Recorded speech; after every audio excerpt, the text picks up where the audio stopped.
shadow fell over California, shattering the peace of a transformative and vibrant era.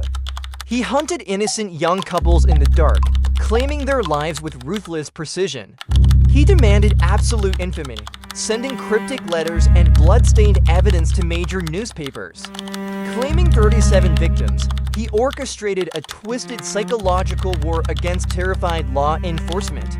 His signature symbol resembled a crosshair, marking Northern California as his personal hunting ground. He began his letters with a chilling introduction that still haunts investigators today.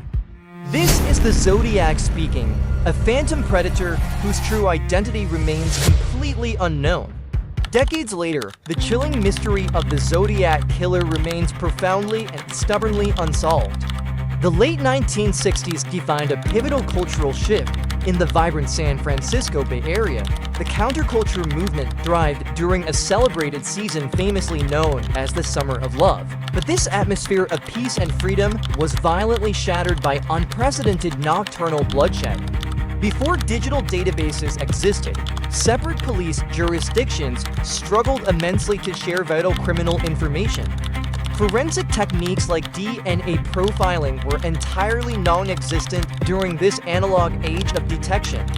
This severe technological limitation gave a cunning serial killer an incredible advantage over detectives. The Manson family murders had already deeply unsettled the nation's fragile sense of security.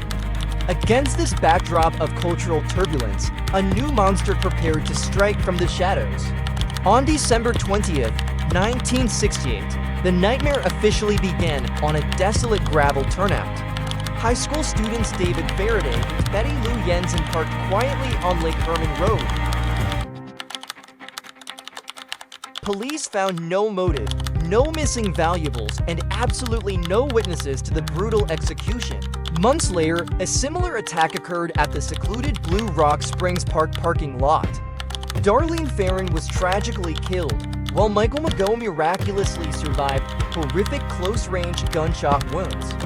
Following the attack, the killer brazenly called the Vallejo Police Department to report his crimes. This unprecedented act of calling the authorities marked the evolution of a theatrical psychopath. The media and the public quickly realized a calculated serial murderer was hunting among them. August 1st, 1969, 3 major local newspapers received identically menacing, handwritten letters. The anonymous writer demanded his encrypted messages be printed directly on the front pages. He threatened to go on a weekend killing spree if his arrogant demands were ignored. Within days, Donald and Betty Hardin cracked the ominous 408-symbol cipher. The decoded message revealed a terrifying delusion about collecting slaves for the mysterious afterlife. September 27th brought unprecedented daylight horror to the tranquil shores of Lake Berryessa. Wearing a bizarre executioner costume featuring his crosshair symbol, the Zodiac approached to students. Brian Hartnell and Cecilia Shepard were brutally stabbed while bound helplessly on the grassy shoreline. Before vanishing, the killer meticulously wrote the dates of his previous attacks on Hartnell's car. October 11th marked a significant escalation as the killer struck inside San Francisco city limits. Taxi driver Paul Stine was coldly executed in the wealthy neighborhood of Presidio Heights. 3 teenage witnesses watched from a window, providing a description for the famous police sketch. In a horrifying flex of power, the Zodiac mailed a bloody piece of Stine's shirt. This grisly evidence proved definitively that the letter writer was indeed the ruthless murderer. The killer's letters grew increasingly frequent, taunting investigators with cryptic riddles and bomb threats. Detectives scoured crime scenes for any physical trace left behind by the elusive phantom.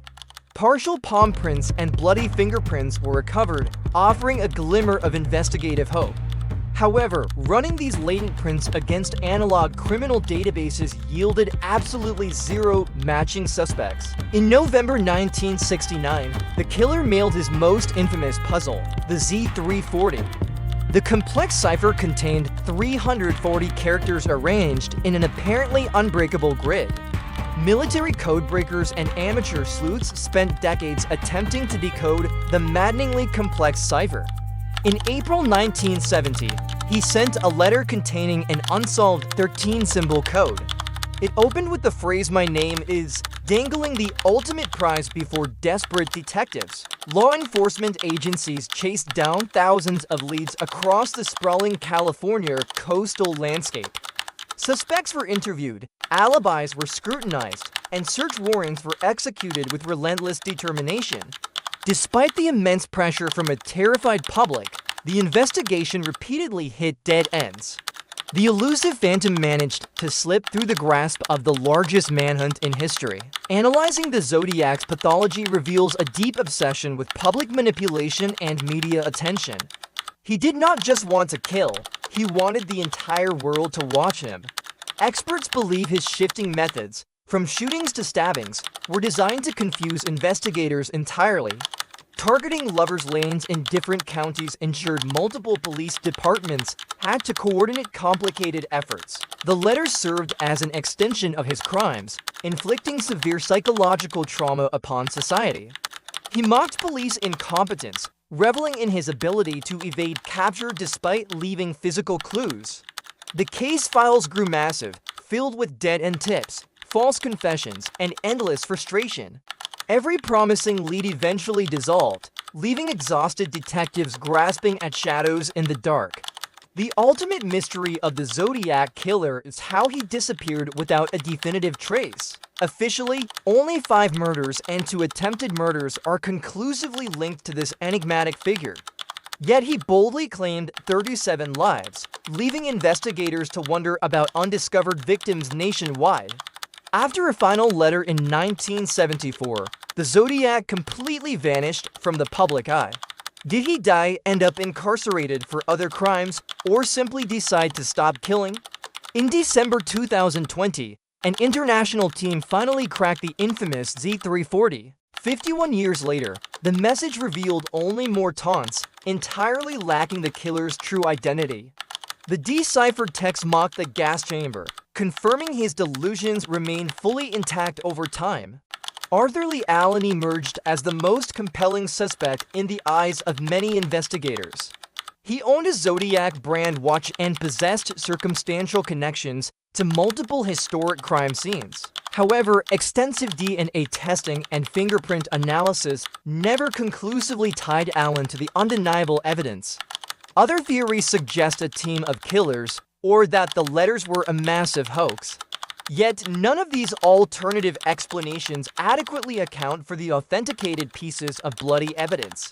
Today, the Zodiac Killer remains an open investigation in San Francisco and Vallejo police departments. The case continues to inspire countless documentaries, dedicated amateur sleuths, and persistent internet theories. He achieved the dark immortality he craved, becoming a permanent fixture in American criminal folklore. The shadow of the Zodiac still lingers, a terrifying reminder of justice left eternally unresolved.